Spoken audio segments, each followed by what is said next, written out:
Good afternoon, learners. Good afternoon. Okay, are you having fun today? Yes, teacher.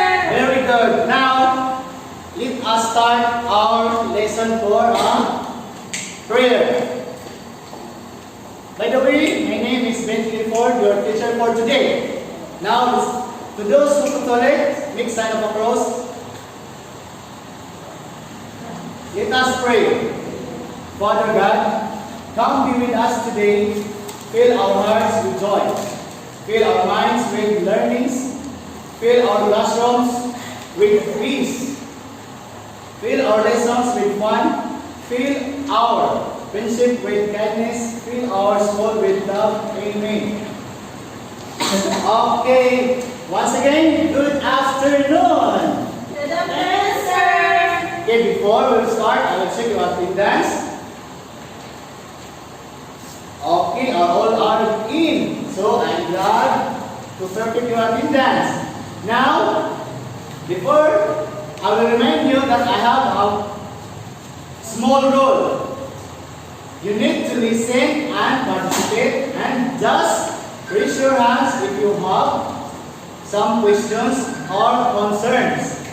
Now, do you love to read? Are you fond of reading? Yes. Okay, let us read. I have here vocabulary words.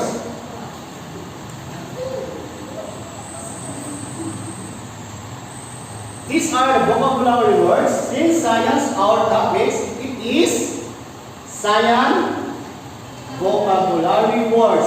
Now, please read earthquake, magnitude, intensity, seismograph, volcanoes, tectonic plates. Okay, thank you. I will repeat again. Earthquake. Have you ever experienced an earthquake? Yes, sir. What do you feel? What do you feel? Yes, nervous. It's because earthquake is suddenly released from the earth. So this is the result when earthquake attacks. No? The buildings, roads, etc. will destroy. So this is the example of earthquakes. Next is magnitude. Magnitude is the energy released by an earthquake. This is the magnitude. Ito yung sinusukat niya ang kalakasan ng isang earthquake. Kaya tinawag siyang magnitude. Ang intensity naman ay siyang sukat ng hanggang layo ang kanyang ginawang attack.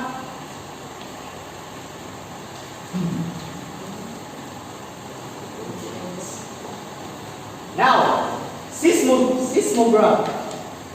Seismograph is an instrument used to detect and record the earthquake. Ito ay isang instrumento na sumusukat ang galaw ng mga pangyanig ng ating kalupaan. This is the instrument or seismograph who detect and record the earthquake movement. Next one is volcano. Volcano is a planetary mass object. Includes hot lava, volcanic ash, gases, escape magma, and chambers. So what is in a volcano? Lava. Yes, lava. Lava is a danger rose for us because if you matamaan ka rito, siguradong patay ka. Volcanic ash, sinisira ang ating respiratory system, gases, that's called volcano. Tectonic plates. Tectonic plates. Tectonic plates is a theory that Earth shell divided into solid rock. So the scientists did conclude that our Earth is divided into solid rocks. Those are mantle, core, or etc.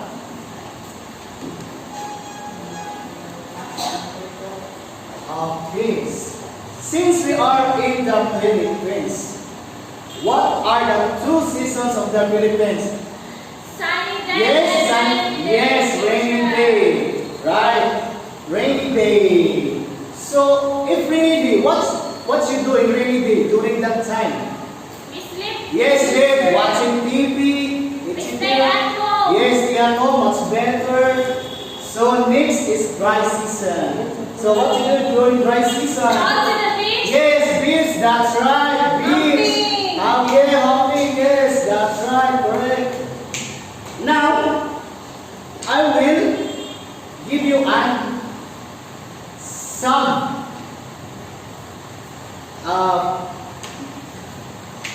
contemporary words. So, now, I have here, and who wants to go to the board and complete the pictures as scrambled? Okay. Put this into the wall. Okay, with this. Sure. Yes.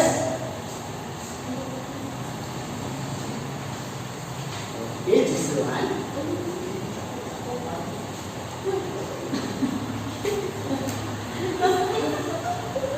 That's right. That's right.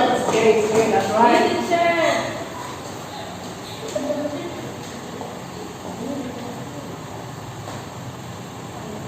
Okay. Teacher. Okay. Pauline wants to volunteer. Teacher. Okay, that's good. That's good.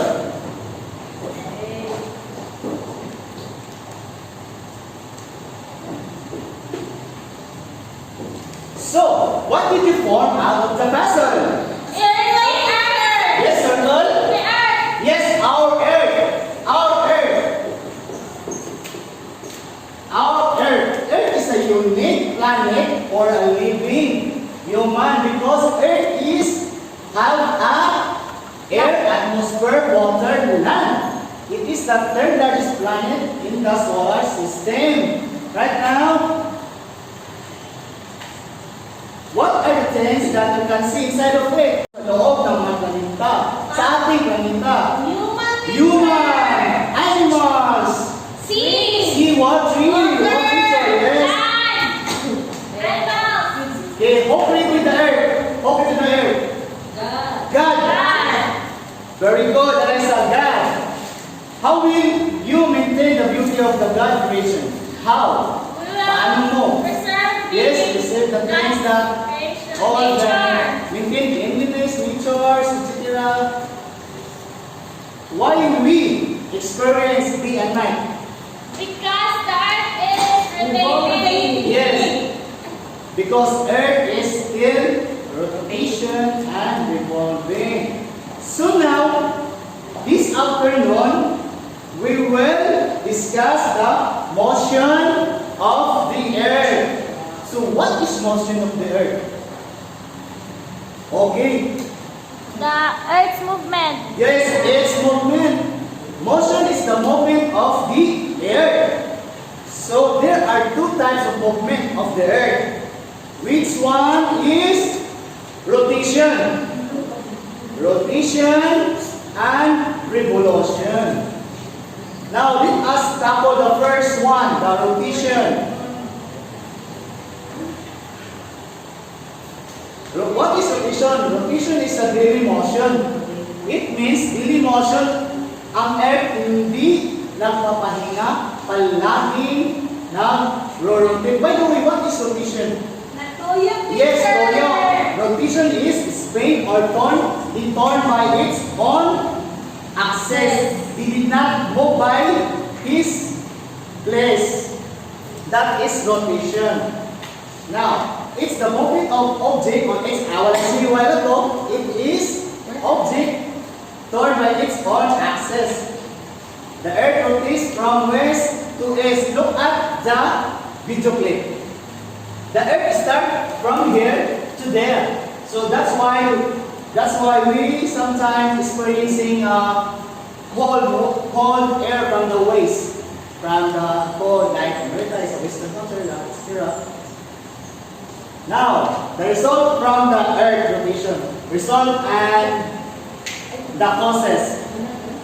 Occurrence of day and night. I will explain to you why there is a day and night. So, this flashlight is represented as a sun. So, this is our planet Earth. So, when the sun hit the face of the Earth, so it is allow for the and this surface and this back surface is the night. So, is that clear? Yes, sir. Okay, I hear some times that they don't know the earth was yes. So then now daily rising and setting of the sun, stars, and the moon in the are the pattern of motion visible in the sky, affects the flow of air and water on earth. Flowing air and water are diverted from north-south direction and east-west direction because of earth's rotation. While I'm saying that goal that the earth is not from the west to the east. Now, let's talk about revolution. Now, what is revolution? Annual motion means annual motion is a year. So, look at the difference of the rotation and revolution. The revolution is he moving while the earth is rotating, right? It's the movement of the object around the previous object. Yes. The earth revolves around the sun. The earth is orbit around the sun, slightly flattened circle called ellipse. Perihelion Earth's orbit is closest to the sun. Perihelion means closest to the sun. This portion is the perihelion. This portion because the orbit and the sun is closest. And the next is aphelion. Earth's orbit farthest the sun. This surface,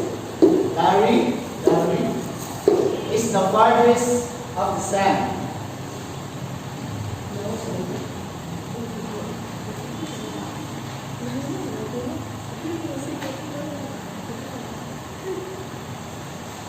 Result of earth revolution, occurrence of season changes. Now let's talk about the causes why there is seasonal changes. First one, winter. The coldest season of the year in the northern hemisphere from December to February and the southern hemisphere from to August. Second season is spring. The season growth after the winter. Do you say that the plants are grown because of the spring time? Next season is summer. The usually warm season of the year. And the autumn which temperature currently decrease, often called fall. Ganito ang lagas at autumn. Now, let us done the discussion of the revolving of the and the rotation of the earth. Now, I have here body modeling. 5 of you are represented as our earth, and the rest are the sun.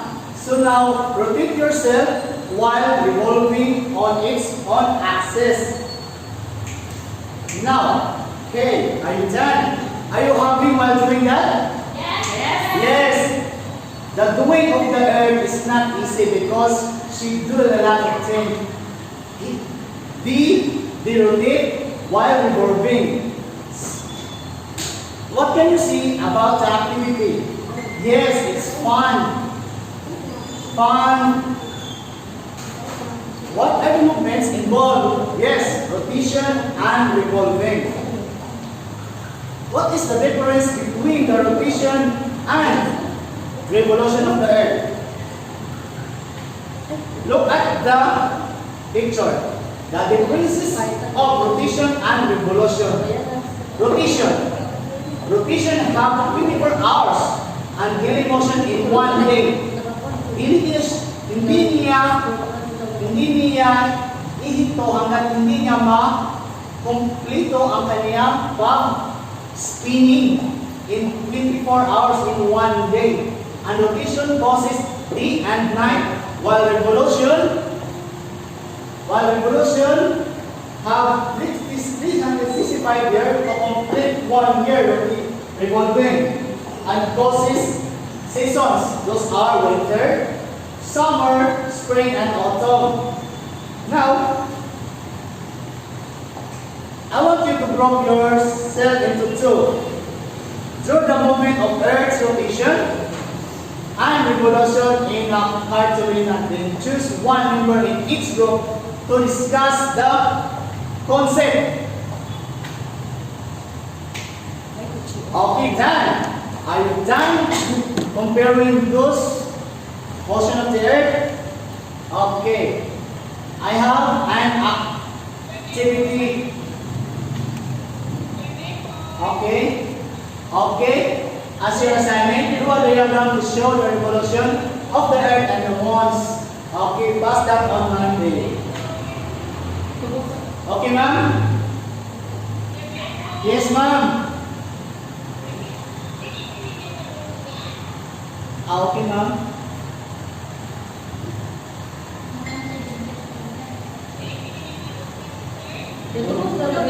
Nadunggan, ma'am.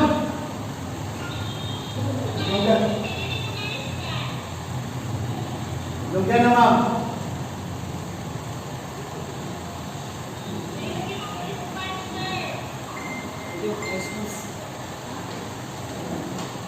Ma'am, nadunggan na, ma'am.